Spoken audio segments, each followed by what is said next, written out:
आज का topic FCBC2 यानी field craft battle craft 2। Lessons का नाम इंडिकेशन ऑफ लैंडमार्क यानी जमीनी निशान या टारगेट का बयान और पहचान।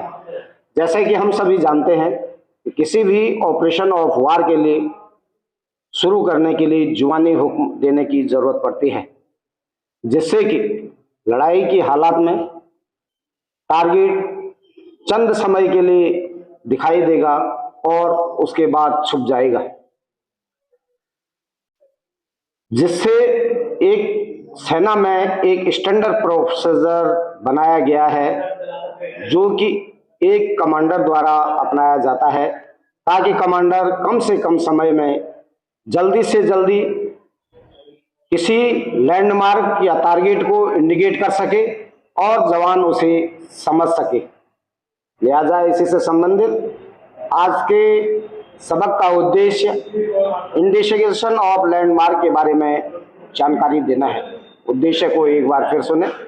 इंडिकेशन ऑफ लैंडमार्क के बारे में जानकारी देना है। चंद एक परिभाषाएं जैसे कि सीमा चिन्ह यानी लैंडमार्क एक महत्वपूर्ण वस्तु जो जमीन पर महत्वपूर्ण है और जिसका उपयोग सामने वाली जमीन को समझाने के लिए किया जाता है। यह मौखिक रूप में किया जाता है,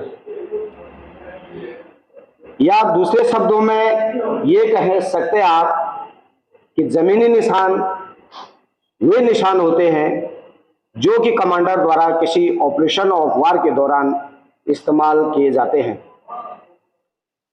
ये निशान जमीन व मैप दोनों पर होना निहायत जरूरी होता है। नेक्स्ट आता है टारगेट। टारगेट की परिभाषा, यह एक ऐसी वस्तु है जिसका तकनीकी महत्व है, जो इस पर फायर करने की दृष्टि से अंकित किया जाता है, या दूसरे शब्दों में आप ये कह सकते हैं कि पहले से मुकर्रर किया हुआ वह निशान जिसपे कि हम अपने हथियार का कारगर फार डालकर उसे बर्बाद करते हैं, उसे टारगेट कहते हैं। नेक्स्ट आता है रेफरेंस पॉइंट।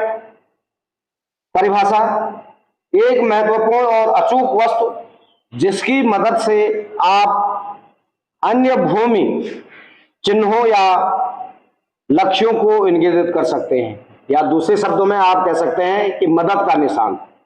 यह वह निशान होता है जिसकी मदद से हम दूसरे टारगेट को दिखा सकते हैं, उसे मदद का निशान कहते हैं। इन जमीनी निशानों को हमें लाजमी है कि जमीन के ऊपर देना पड़ेगा, इसलिए जमीन के प्रकार को समझना बहुत ही निहायत जरूरी है। तो जमीन चंद एक प्रकार की होती है, जैसे कि नंबर 1 असमतल भूमि यानी ब्रोकन ग्राउंड। यह असमतल है और आमतौर पर नाले रेतीले मैदानों के साथ दिखाई देता है। यहाँ पर इस प्रकार की जमीन पर पैदल सेना के लिए छुपाव मिलता है। यह पैदल सेना के लिए काफी फायदेमंद होती है, जिससे कि दुश्मन से हमें छुपाव मिलता है। नेक्स्ट होता है समतल और खुला मैदान यानी फ्लैट ओपन ग्राउंड। यह समतल और खुला मैदान होता है जिस पर झाड़ियां और हेजेस का अभाव होता है। यह सेना की हरकत के लिए तो फायदेमंद होता है, लेकिन नुकसान यह है कि दुश्मन इसे आसानी से हमें ऑब्जर्व कर सकता है, इसलिए ऑपरेशन के लिहाजे से यह जमीन काफी नुकसानदायक होती है। नेक्स्ट आता है नंबर 3 ऊंची भूमि यानी हाई ग्राउंड। क्षेत्र के समतल स्तर से कहीं ऊपर जमीन, जैसे पहाड़ी या कोई उठी हुई जमीन हो सकती है। यह हमारी सेना के लिए ऑब्जर्वेशन के लिए तो बहुत ही फायदेमंद होता है। नेक्स्ट होता है डेड ग्राउंड। डेड ग्राउंड का मतलब है पर्यवेक्षक के दृष्टिकोण से छिपा हुआ जमीन। यहाँ पर फ्लैट पथ हथियारों को कवर नहीं लिया जा सकता है, जैसे कि एग्जाम्पल के लिए कहने का तात्पर्य यह है कि जो डेड ग्राउंड का तात्पर्य है कि ऑब्जर्वर के आगे की छुपी हुई जमीन, जहां पे कि वह अपने फ्लैट ट्रेजेक्टरी वाले हथियारों यानी सीधी मार करने वाले हथियारों से कवर नहीं हो पाता है। यहाँ पे हमें इस प्रकार के ग्राउंड को हाई ट्रेजेक्टरी वाले हथियारों से कवर करके रखना पड़ता है। यह ऑब्जर्वर यानी डिफेंडर के हिसाब से काफी नुकसानदायक होता है।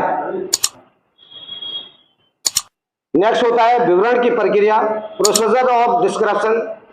स्कैनिंग और जमीन का वर्णन करने की सामान्य विधि को इस प्रकार से विभाजित किया जा सकता है। कहने का मतलब, यदि आपके आगे जो जमीन है, आप उस जमीन का अगर डिवाइड करोगे तो दूरी के आधार पर हम इस प्रकार की जमीन को 3 भागों में विभाजित कर सकते हैं।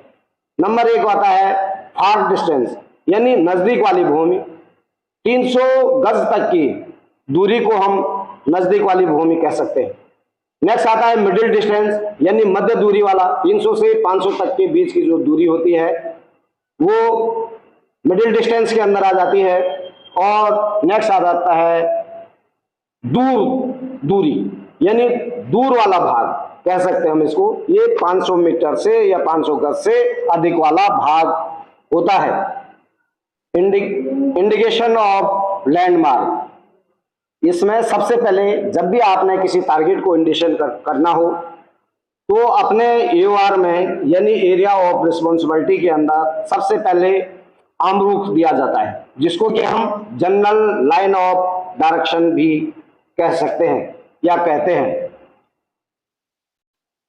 जैसे कि एग्जांपल के लिए कि सेक्शन सामने का इलाका देख 300 मीटर एक गोल छतरीनुमा दरख्त यानी पेड़, सेक्शन का मध्य वाला जवान, दरख्त उसी की लाइन दूर तक, सेक्शन का या क्लास चल रही हो तो क्लास का जनरल लाइन ऑफ डायरेक्शन यानी जिसे हम आमरूख कहते हैं, आमरूख। उसके बाद आमरूख देने के बाद बाईं हद दी जाती है। एग्जाम्पल के लिए आप इसे ब्लैक बोर्ड की मदद से समझ सकते हो।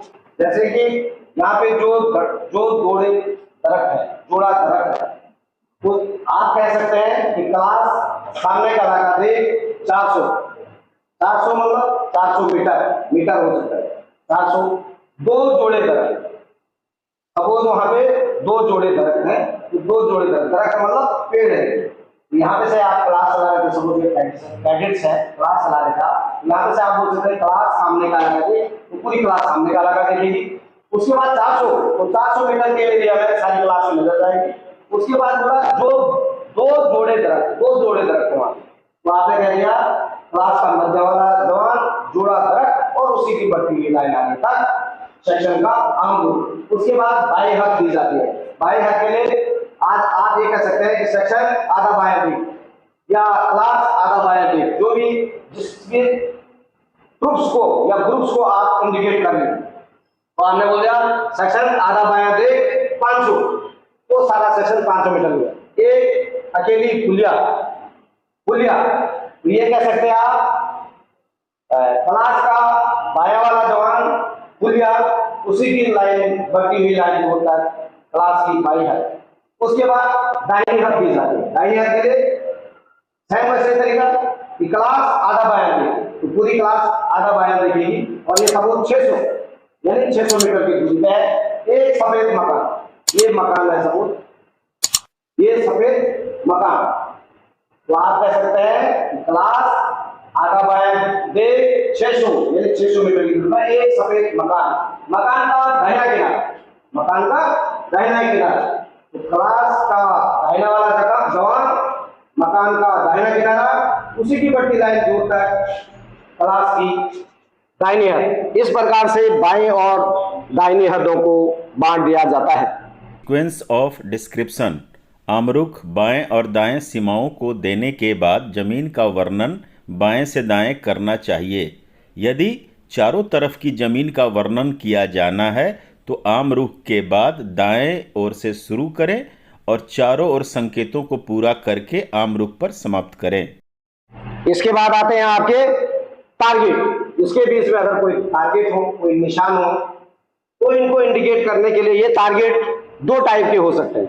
एक होता है आसान टारगेट और एक होता है मुश्किल टारगेट। जो आसान टारगेट हो उसको बयान करने के लिए सिर्फ हम डायरेक्ट कह सकते हैं या डिस्क्रिप्शन मेथड से कह सकते हैं। एग्जांपल के लिए हमने बोल दिया नंबर 1 सेक्शन, यहीं पे सिर्फ बोल रहे नंबर 1 सेक्शन, सामने का इलाका दे, सामने का इलाका देखिए 300, एक अकेला मकान, तो ये आ गया आपका आसान टारगेट। उसके बाद एक तो ये तो डिस्क्रिप्शन का तरीका हो गया, दूसरा आता है दिशा का तरीका। एग्जाम्पल के लिए हमने यहां पे से बोल दिया नंबर 1 सेक्शन 1/4 दाहिने दे, 1/4 दाहिने दे।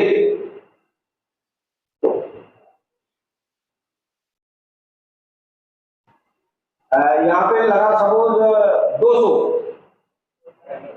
एग्जाम्पल के लिए नंबर 1 सेक्शन 1/4 दाहिने दे, 1/4 दाहिने देगा 200, एक वाई शाखानुमा दरख्त।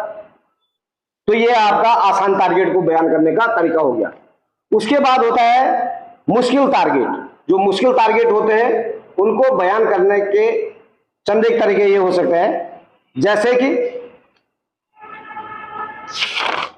आप उसको डायरेक्शन की मदद से दे सकते हो। डायरेक्शन हमेशा आपको आम रूप से लेनी चाहिए या जेएलडी से लेनी चाहिए जब तक कि आपको कोई रेफरेंस पॉइंट न दिया गया हो। तो डायरेक्शन में थोड़ा दाएं या थोड़ा बाएं हो सकता है। थोड़ा दाएं आप जाते थे, थोड़ा दाएं इतना हो सकता है, थोड़ा बाएं इतना हो सकता है। तो थोड़ा दाएं और थोड़ा बाएं 10 डिग्री को जाहिर करता है। उसके बाद 1/4 दाहिने या 1/4 बाएं हो सकता है। तो 1/4 दाहिने इधर के लिए, 1/4 बाएं इधर के लिए हो सकता है, कहीं भी हो, किसी भी डायरेक्शन में हो। तो ये 22 डिग्री को जाहिर करता है। और उसके बाद आधा बाएं या आधा दाहिने, आधा बाएं या आधा दाहिने, ये आपका 45 डिग्री को जाहिर करता है। उसके बाद 3/4 मतलब यहाँ से इतना 300, ये पूरा दाहिने ये हो जाएगा, पूरा दाहिने ये हो जाएगा, 3/4 दाहिने तक बनिए इधर से, यहाँ से यहाँ तक। ये जो 3/4 दाहिने हैं ये आपका 67 डिग्री को जाहिर करता है। उसके बाद पूरा दाहिने या पूरा बाएं आपका 90 डिग्री को जाहिर करता है। यहाँ पे आपका लेसन समाप्त होता है। निष्कर्ष यानी संक्षेप इस प्रकार से बनता है, युद्ध में सफलता प्राप्त करने के लिए यह बहुत महत्वपूर्ण है कि लक्ष्य को स्पष्ट रूप से समझा जाता है और सैनिकों द्वारा पहचाना जाए, ताकि हम सही तरीके से सही हथियार का उपयोग करके सही रेंज लगाकर और टारगेट को कम से कम समय में जल्दी से जल्दी इंगेज कर सकते हैं। यहाँ पर इंडिकेशन ऑफ लैंडमार्क का सब्जेक्ट समाप्त होता है। राम राम।